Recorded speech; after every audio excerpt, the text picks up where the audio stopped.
हमारे पास एक तल है, क्या है? तल पर प्रकाश किरण आवती है, क्या होगी है? अच्छा, प्रकाश किरण ना कहेंगे, हम वैद्युत वेक्टर कहेंगे। आधुनिक प्रकाश का होगा, तुरंत घटना का होगा आधुनिक प्रकाश। अच्छा, आधुनिक प्रकाश जब आ रहा है तो हम जानते हैं ऐसे हुई, बोला है ना, ऐसे हुई ना हुई, अभी देखा है पीछे कि आधुनिक प्रकाश लगातार आ रहा है,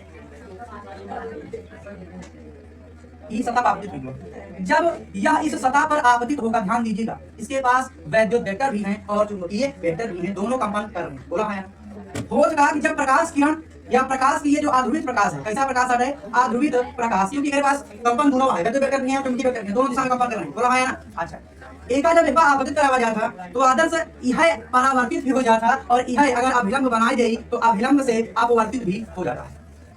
यही प्रकाश जो अध्रुवित है ये परावर्तित भी हो रहा है और क्या हो रहा है? अपवर्तित भी हो रहा है, बोला है ना। प्रकाश के ऊपर जाके धक्का दिखा रहा है पानी में ना, पानी के मतलब परावर्तन, पानी के अंदर प्रकाश जा रहा है मतलब आंतरिक वस्तुएं भी दिख रही हैं, एक मतलब अपवर्तन होता है और पूरी तरह से चित्र नहीं दिखाता है, एक मतलब आटे प्रकाश की बहुत कम मात्रा में जाती है, बोला है ना।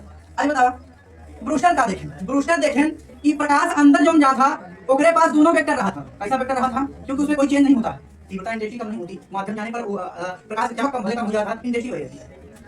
इसने देखा क्या, ध्यान दीजिएगा, इस व्यक्ति ने देखा कि किसी एक विशेष कोण पर, एक विशेष कोण, आपतन कोण, एक विशेष कोण अगर हम घुमाते जाएं, प्रयोग करते जाएं लगातार, तो ब्रूस्टर को एक ऐसा कोण मिला जिस पर उसने जब प्रकाश की इस आधुनिक प्रकाश को आपतित कराया, उस पर जब उसने टार्च मारी या कुछ भी आधुनिक प्रकाश भेजा, तो हुआ क्या, ये यहाँ जो किरण जा रही थी ये पूरी तरह से क्या प्राप्त हो गई? ध्रुवित हो गई।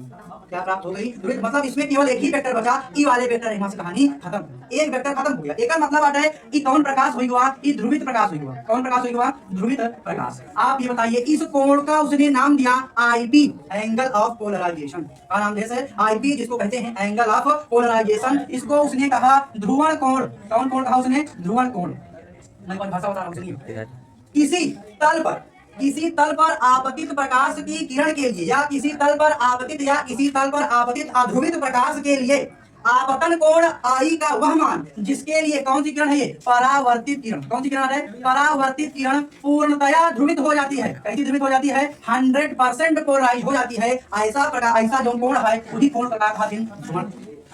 ऐसा कोण क्या कहलाता है? ध्रुवण कोण। देखिए, किसी तल पर आपतित प्रकाश या किसी तल पर आपतित अध्रुवित प्रकाश के लिए वह आपतन कोण जिसके लिए परावर्तित किरण पूर्णतया क्या हो जाती है? ध्रुवित हो जाती है। प्रकाश के लिए आपतन कोण जो होगा उसे कौन सा कोण कहेंगे? ध्रुवण कोण। इसे ब्रूस्टर ने कहा कि इसे प्रदर्शित करेंगे आईपी से, बोला है ना। अच्छा, अभी बतावा, पूर्णतया जब ध्रुवित हो गया तो ब्रूस्टर के एक व्यंजक मिला tan आईपी बराबर क्या मिला उसको? यानी उसने कहा कि अगर इसी आईपी का अगर आप tan थीटा निकाल दीजिए, इसी आपतन कोण जो है एक स्पेशल कोण मिली, एक अगर आप कहां निकाल देगा tan थीटा, तो वो दूसरे के माध्यम के कितने बराबर होई? अपवर्तनांक के।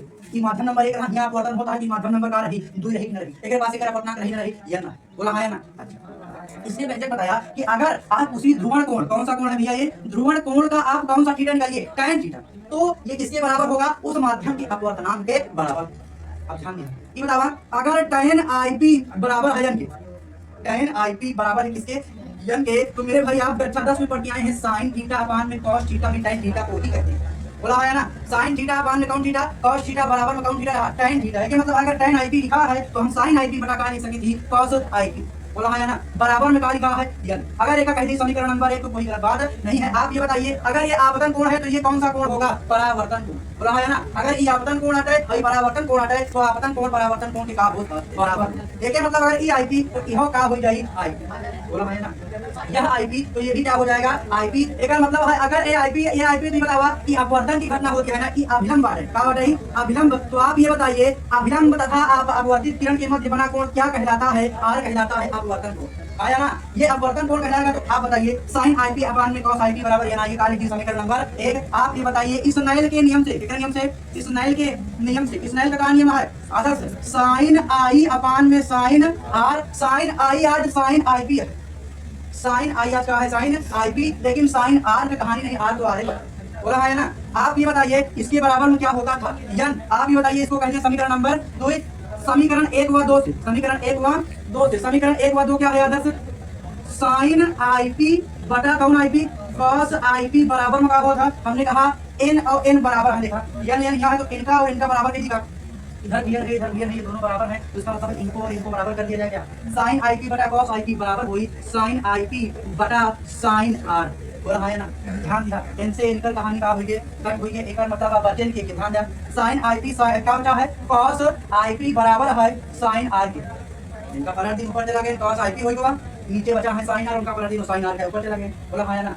आज बतावा अगर cos में अगर हम बतावा cos लिखा है cos ip बराबर sin, इसको मैं लिख दूं cos 90 माइनस r, तो sin r हो जाएगा cos 90 माइनस थीटा बराबर sin थीटा, बोला है ना cos 90 माइनस थीटा बराबर sin थीटा, cos से cos की कहानी क्या हो जाएगी समाप्त, तो ip बराबर क्या हो जाएगा ip बराबर 90 माइनस r, तो अगर हम ip बराबर 90 माइनस r, ध्यान दें ip बराबर 90 माइनस r, तो ip प्लस r बराबर कितना होगा, ध्यान दें बहुत ध्यान से, ip प्लस r बराबर कितना होगा, ध्रुवण कोण प्लस अपवर्तन कोण बराबर कितना है 90, ध्रुवण कोण अपवर्तन कोण कितना होगा 90, एक मतलब देखा ऐसे बना बाटे अगला बाटे है ना, एक किरण ऐसे गया है, एक किरण वहीं से ऐसे आया, देखा था है और एक कहानी देखा, ई कहा था ई कौन कोण आता है ip, बोला है ना ई कौन कोण आता है r, कहा था इनका जोड़ लेगा तो कितना बाटे 90, ip में r जोड़िए कितना हो जाएगा 90 डिग्री, आप ये बताइए एक रेखा पर कितना कोण होता है 180,